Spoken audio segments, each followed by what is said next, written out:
Assalamualaikum warahmatullahi wabarakatuh. Alhamdulillahilladzi an'amana bi ni'matil iman wal islam walladzi farada alaina bisyam. Wassalatu wassalamu ala sayyidil arabi wal ajam sayyidina wa maulana Muhammad wa ala alihi wa sahbihi wa sallam. Amma ba'd. Faya ayyuhal hadirun usikum wa nafsi bitaqwallah faqad fazal muttaqun. Pak Ustaz Mulyadi dan seluruh para santri Pondok Tahfiz Nurul Quran Bekasi yang dimuliakan oleh Allah Subhanahu wa taala. Alhamdulillah pada pagi hari ini hari Jumat tanggal 7 Ramadan 1446 Hijriah lagi kita melaksanakan sholat subuh, dilanjutkan dengan rangkaian zikir ya, dan doa pembacaan surah Yasin, surah Waqiah dan surah Al-Kahfi. Mudah-mudahan apa yang kita lakukan semuanya menjadi amal soleh kita di sisi Allah Subhanahu wa taala, terutama puasa kita di bulan suci Ramadan ini diterima menjadi ibadah kita yang bisa menghapus dosa-dosa kita semuanya. Amin ya Allah ya Rabbal Alamin. Kita akan melanjutkan materi tafsir surah Yasin ayat ke-30 ya. A'udzu billahi minasyaitonir rajim. Bismillahirrahmanirrahim. Ya hasratan 'alal ibadi ma ya'tihim mir rasulin illa kanu bihi yastahzi'un. Alam yarakam ahlakna qablahum minal quruni annahum ilaihim la yarji'un. Wa in kullun lamma jami'un ladaina muhdarun. Wa ayatul lahumul ardul maytatu ahyainaha wa akhrajna minha habban faminhu yakulun.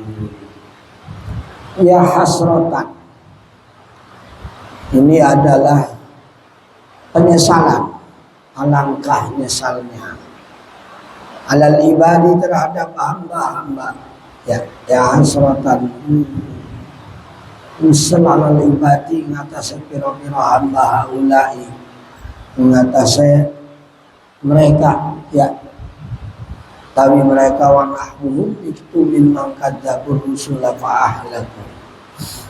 Ulai tabi alladzina nahum lam badana wa ulai mimman saking wong kadzabukan goro akan sapa wong sapa ulai ar-rusula ing pira-pira rasul.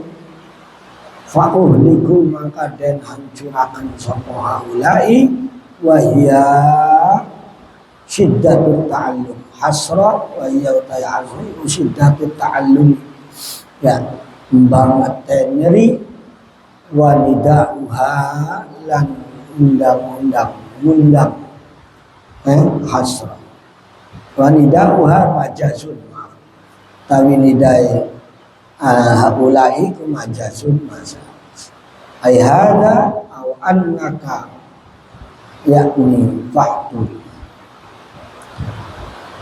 Jadi mereka yang kemarin diceritakan pada ayat sebelumnya ya kan, itu akan menyesal selama-lamanya. Kenapa? Karena mereka mengingkari, membohongi, mengkufuri para utusan Allah Subhanahu wa taala, baik langsung kepada nabinya, kepada rasulnya, atau kepada orang-orang yang memang menjadi kepercayaan atau utusan para nabi Allah Subhanahu wa taala tersebut. Mayati mir rasulin illa kanu biyastahzi'un. Ya. Ora takahum ing alladzina mirasil saking rasul illa kanu ya angin ana sapa alladzina bihi kelawan rasul iku yastahziuna pada geguyon kabeh. Jadi mereka menganggap enteng, menertawakan, mengejek ya. Tertawa di sini mengejek, menghina kepada para utusan Allah. Nah, itu perilaku orang-orang seperti itu mereka akan menyesal Awalam yarau kam ahlakna qablahum. Ana tawara ningali sapa ahli kafir qal qailuna lin nabiyyin yastamur salah. Ana tawara ningali para kufar Mekah ya, yang mereka mengatakan kepada Nabi Muhammad SAW, lasta mursala, engkau bukan seorang rasul, bukan yang diutus oleh Allah. Itu penghinaan besar ya. Seorang profesor dianggap palsu oleh orang lain padahal profesor beneran, itu pasti marah, nuntut ya. Seorang dokter beneran dianggap dokter palsu, maka dokter itu akan kecewa, kesel ya, itu pelecehan. Lah ini seorang rasul yang diutus oleh Allah yang maha kuasa, yang maha segalanya. Seorang rasul yang diberikan mukjizat, bukti-bukti kenabian, bukti-bukti kerasulan, dianggap bukan rasul. Itu kan pelecehan. Namanya apa? Penghinaan terbesar. Lah kita aja santri disebut bukan santri marah, ya kan? Woi, copet. Santri disebut panggilnya copet. Kira-kira kesel nggak pikir? Ya kan? Pasti kesel. Kok santri dipanggilnya copet? Nah, ya, identitas santrinya dihilangkan, itu pelecehan, penghinaan. Nah ini Rasul disebut nastamul salah. Nabi Muhammad oleh orang kafir dulu itu bukan dianggap sebagai Rasul, dianggapnya dukun, tukang sihir, anta sahir, anta kahin, kurang ajar benar ya. Jadi itu akhirnya apa? Ahlakna qablahum kam ahlakna qablahum minal quruni. Kata Allah Subhanahu wa taala, telah banyak yang aku hancurkan kaum-kaum sebelum kalian, sebelum mereka. Binasa, hancur, rusak, dirusakkan perilaku mereka sehingga dibinasakan oleh Allah Subhanahu wa taala. Ahlakna ngancuraken sapa isun qablahum ing kaum sedurunge apa? Haulai banyak minal quruni, saking pira-pira kurun, air minal umami, saking pira-pira umat, annahum satuhune ya kaum ya al-muhlaqina kang den hancur kabeh ilaihim maring kaum, yani al-mukadzibina kang pada goro kabeh iku la yarjiuna, ora pada balik. Ay afala yaktabiruna bihim, apakah mereka tidak sadar, tidak menjadikan ibrah, tidak bercermin terhadap peristiwa-peristiwa masa lalu ya, peristiwa-peristiwa yang sudah terjadi, yang Allah buktikan kebenarannya. Kaum Nabi Nuh ditenggelamkan dengan banjir, kaum Qarun ya, Qarun beserta harta bendanya diambleskan di bumi ya. Nabi Musa seorang yang sangat sombong durhaka dan mengaku sebagai Tuhan, tenggelam beserta pasukannya di Laut Merah. Dan banyak sekali peristiwa-peristiwa seperti itu bagi Allah kecil untuk menghancurkan, mematikan manusia. Ingganat illa sayhata wahidatan fa idahum khamidun. Pada ayat sebelumnya yang kemarin, seandainya Allah ingin menghancurkan satu kaum, satu bangsa, satu negara, sudah Allah utus saja Jibril satu, menjerit faidahum khamidun, ay faidahum mayyitun, mereka akan mati semuanya. Jadi gampang Allah matikan satu negara, itu gampang ya, satu bangsa mati semua itu gampang ya. Kemarin banjir Jakarta, Bekasi terutama ya, terkepung banjir, lumpuh, banyak yang tidak bergerak, banyak yang rumahnya masuk kerugian luar biasa, pedagang, rumah-rumah semua banyak yang kebanjiran, motornya rusak, mobilnya rusak karena kebanjiran ya. hanya dengan waktu sesingkat-singkatnya sehari saja itu kerugian puluhan miliar bahkan ratusan miliar. Ya, itu Allah. Cuplikan kecil nasihat bagi kita. Jadi jangan sombong. Ya, kita nggak ada apa-apanya. Dikirim air segitu aja udah lumpuh. Ya, pasukan Allah itu ada kalanya api, ada kalanya angin, ada kalanya air. Belum lagi yang tidak terlihat, pasukan Allah malaikat. Oh ya, maka manusia jangan sombong. Kata Allah, kam ahlakna qablahum minal quruni annahum ilaihim la yarji'un. Telah kami hancurkan kaum-kaum sebelum mereka, sebelum kalian, dari umat-umat terdahulu, karena mereka mengingkari, mengkufuri, membohongi para nabi Allah, para rasul Allah. Ya, akhirnya Allah binasakan mereka. Tapi apakah mereka tidak bercermin atas peristiwa-peristiwa tersebut, atas kisah-kisah tersebut? Wa in kullu lamma jami'ul ladaina muhdurun aina fiha. Dan tidaklah lan ora kahaban-saban makhluk ya lamma bitasdidi bima inna, kecuali jami'un ay majmu'un. Jami'un isim fa'il makna majmu'un ya, qatilun maktulun, akan dikumpulkan.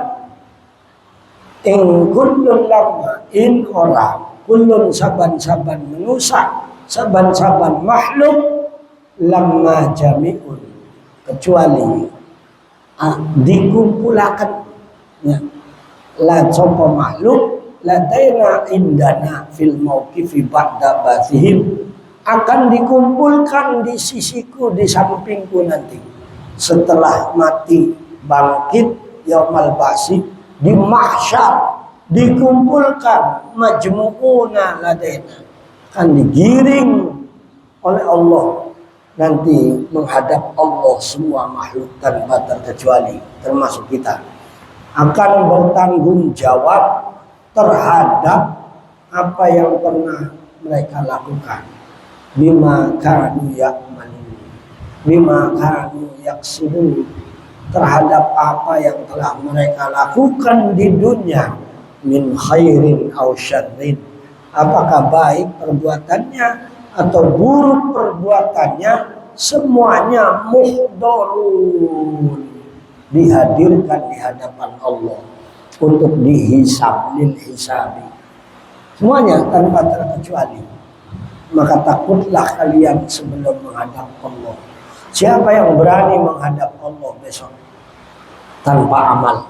Siapa yang enggak takut besok menghadap Allah penuh dengan dosa? Ini kesempatan emas di bulan suci Ramadan yang Allah berikan, mengingatkan semua manusia termasuk kita semuanya agar banyak-banyak bertobat, minta ampunan Allah Subhanahu wa taala, dan banyak-banyak berbuat amal soleh. Karena nanti akan dikumpulkan manusia ini, akan ditanyakan satu umurnya, dua jasadnya, tiga ilmunya, keempat adalah hartanya.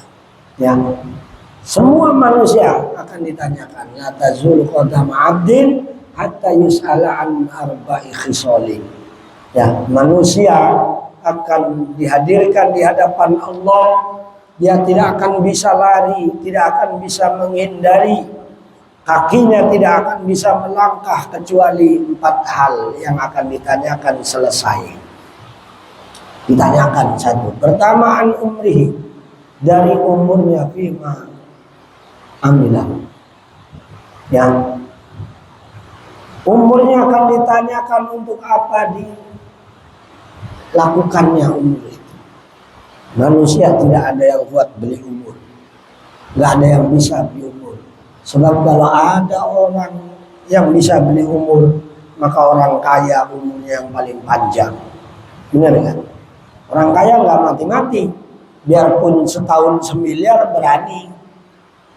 Setahun 5 miliar juga berani, banyak yang berani orang kaya. Tapi orang miskin daripada bayar 1 miliar mendingan apa? Mendingan mati karena nggak punya duit, ya kan? Daripada bayar 1 miliar, jual rumah nggak bisa, jual tanah nggak punya, jual emas nggak ada, ya udahlah mati aja. Nah, maka orang kaya nggak bisa juga beli umur. Nah, umur itu mahalnya luar biasa, ya. Umur mahal banget. Maka orang yang diberikan umur oleh Allah, kemudian dia sia-siakan, kemudian tidak dia syukuri, umur itu akan menjadi masalah. Tiap detik, tiap menit, tiap saat, tiap waktu, tiap hari, semuanya akan ditanyakan oleh Allah. Untuk apa hari ini? Untuk apa pagi hari? Untuk apa siang hari? Untuk apa sore hari? Untuk apa malam hari? Semua akan ditanyakan oleh Allah tentang umurnya. Ya, umur kita ngap-ngapan aja sehari semalam di ICU, cuman bisa ketap ketip, ya, nggak sadar, nggak ingat siapa orang yang datang. Itu sehari bisa 4 juta, 5 juta.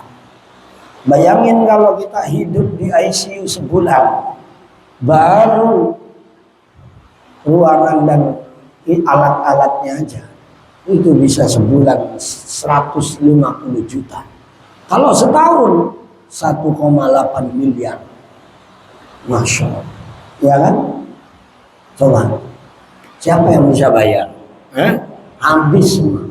Itu baru satu umur.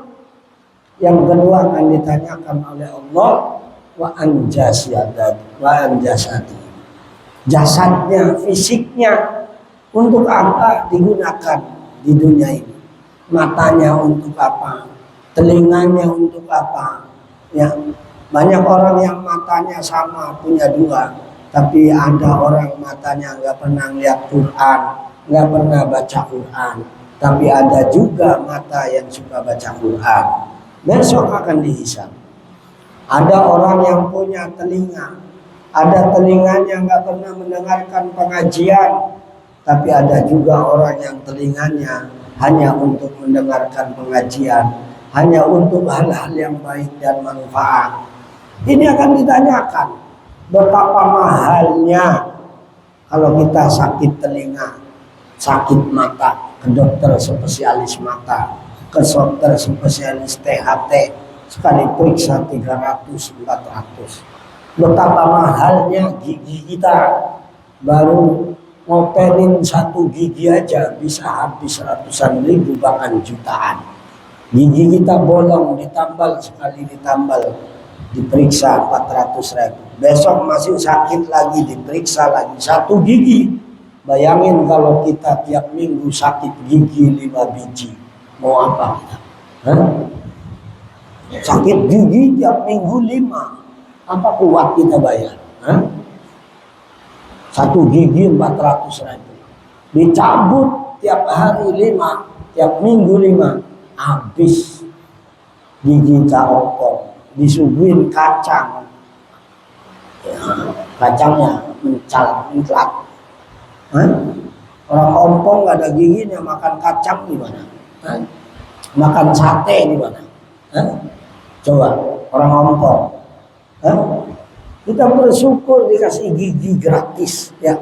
1 gigi itu harganya yang mirip gigi ini, 1 gigi 20 juta. Bayangin di atas gigi kita di atas berapa, di bawah berapa. Itu gratis baru gigi.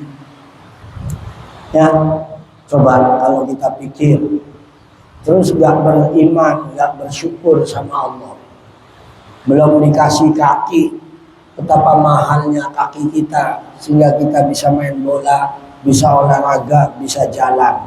Coba kalau kita lahir nggak ada kakinya, mau apa kita? Ya kan? Belum tentu bisa jalan. Ya, belum tentu bisa jalan. Kalau ular nggak punya kaki bisa lari, kita nggak punya kaki nggak bisa jalan. Nah itulah jasad, semua organ tubuh kita akan ditanyakan. Di Yasin ayat 63 apa? Siapa yang hafal? Al-yawma nahtimu ala afwahihim wa tukallimuna aydihim wa tashhadu arjuluhum bima kanu yaksibun. Hari ini kata Allah, aku tutup mulut mereka. Wa tukallimuna aydihim, dan akan bicara kepada tangan mereka, kaki mereka, telinga mereka, mata mereka, semua akan bicara. Yang ngomong organ tubuhnya langsung, ya Allah, mata saya alhamdulillah buat ngaji. Ya Allah, telinga saya buat mendengarkan yang baik-baik. Wah, dia senang ya, dengan cerita hal-hal yang baik. Tapi ada manusia, ya Allah, mata saya nggak bisa untuk ngaji. Tangan saya nggak pernah untuk berbuat baik. Telinga saya tidak pernah mendengarkan pengajian nasihat agama. Udah digedik ya Allah. Ya, dikasih gratis mata, dikasih gratis telinga, dikasih lisan gratis, dikasih tangan gratis, dikasih kaki gratis, belum jantung, hati, liver, usus, semuanya itu, masya Allah, luar biasa. Ya, makanya semuanya muhdharun, akan dihadirkan di hadapan Allah Subhanahu wa Ta'ala untuk dihisab. Yang ketiga, Allah akan tanyakan kepada kita adalah ilmu kita. Nah, ilmu akan ditanyakan. Ilmunya dari mana kamu dapat? Nah itu penting ya, kita mencari ilmu. Kita akan ditanyakan waktu kita, umur kita. Adakah umurmu untuk belajar agama? Nah, disitulah banyak orang yang nangis jerit karena waktu di dunia nggak sempat belajar sholat, nggak sempat belajar akidah, nggak sempat belajar puasa, nggak sempat baca Al-Quran, nangis jerit. Ya, di situ nyesel semuanya, ya hasratan al-ibadi.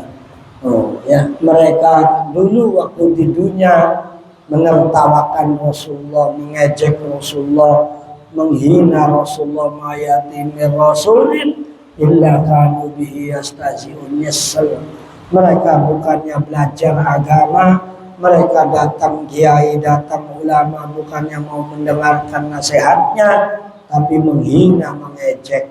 Rasakan besok di akhirat. Ya, ilmu akan ditanyakan dari siapa? Harus jelas, yaitu dari orang yang punya sanad. Nah, sanad penting karena agama itu tidak lepas dari ilmu.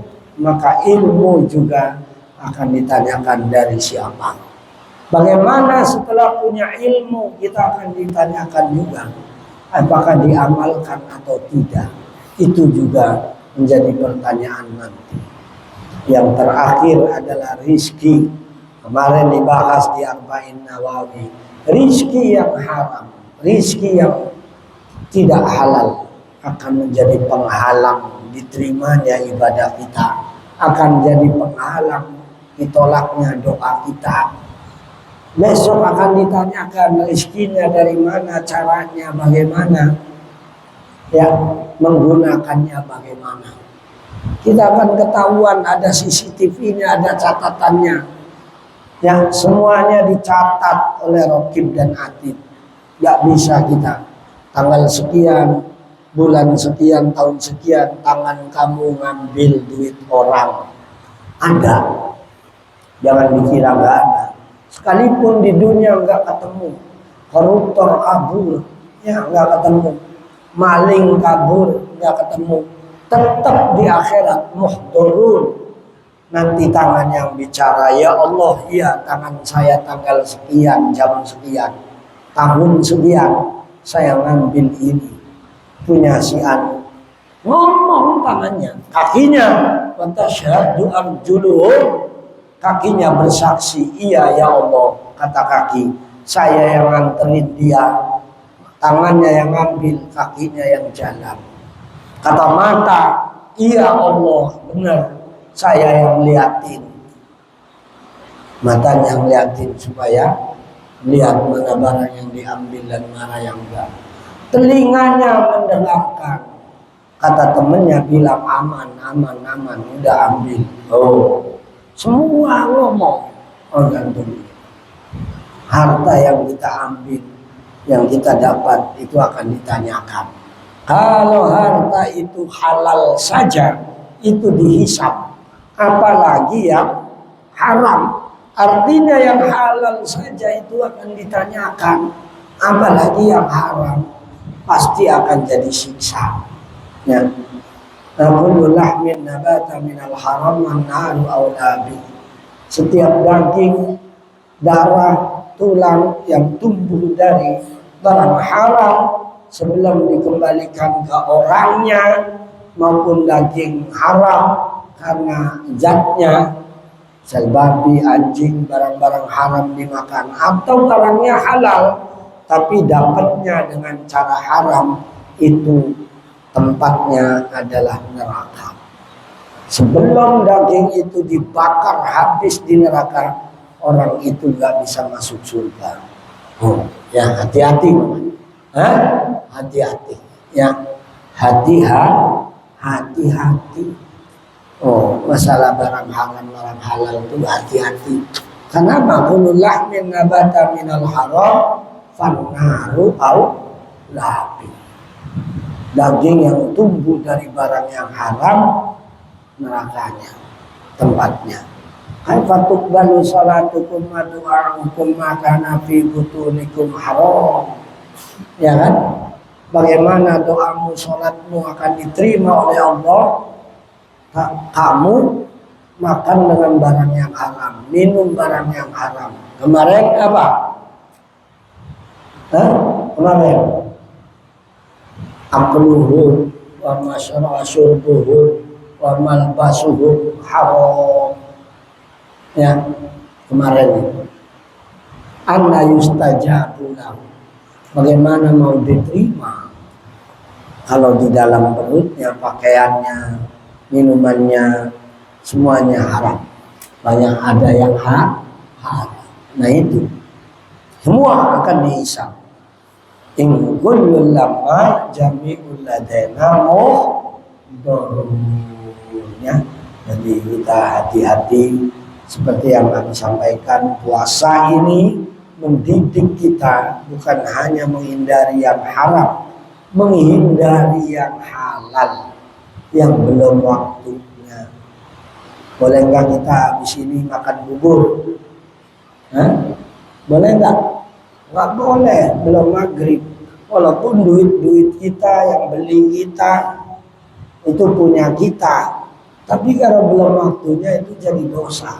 Apalagi makan buburnya dapat nyuri, atau uangnya dapat ngambil punya orang. Ini duit kita, ya, hasil keringat kita. Pagi hari makan, lagi puasa nggak boleh, haram. Oh ya, jadi itulah menjadi penting bagi kita untuk memahami ayat-ayat Quran supaya kita semakin tahu betapa harus hati-hatinya, ya, di dunia ini. Betapa banyaknya harus kita syukuri. Umur kita, jasad kita, rizki kita, ilmu kita, semua adalah anugerah dari Allah.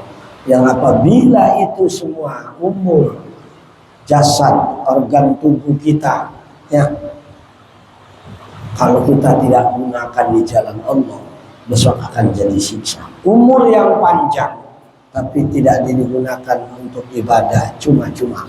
Jasad yang sehat tapi tidak untuk berbuat baik, cuma-cuma. Ingatkan, harta yang banyak tapi tidak untuk infak sedekah, tidak zakat yang benar, cuma-cuma, harta itu akan menjadi siksa.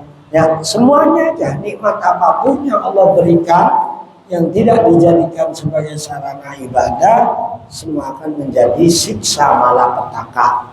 Tapi kalau itu nikmat Allah, entah umur, entah kesehatan, entah rizki, harta benda, organ tubuh kita jadikan sebagai sarana ibadah, sebagai sarana syukur kita kepada Allah, maka insya Allah nikmat kita akan ditambah oleh Allah di dunia maupun di akhirat.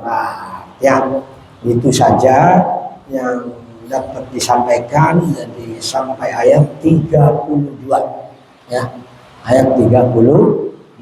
Mudah-mudahan tafsir Yasin di bulan Ramadan ini bisa selesai, ya, tafsir Yasin. Mudah-mudahan dan kita bisa pahami artinya, kita bisa pahami maknanya, menjadi pegangan hidup kita, menjadi tuntunan kita yang bisa kita amalkan dalam kehidupan sehari-hari yang akan datang, sehingga kita selamat dunia akhirat. Al-Fatihah. A'udzubillahi minasyaitonirrajim. Bismillahirrahmanirrahim.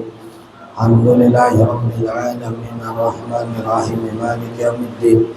Iyyaka na'budu wa iyyaka nasta'in ihdinas siratal mustaqim siratal ladzina an'amta 'alaihim ghairil maghdubi 'alaihim waladdallin. Amin. Subhanallah bihamdika asyhadu an la ilaha illa anta astaghfiruka wa atubu ilaik. Terima kasih. Wallahul muwaffiq ila aqwamit thoriq. Wassalamualaikum warahmatullahi wabarakatuh.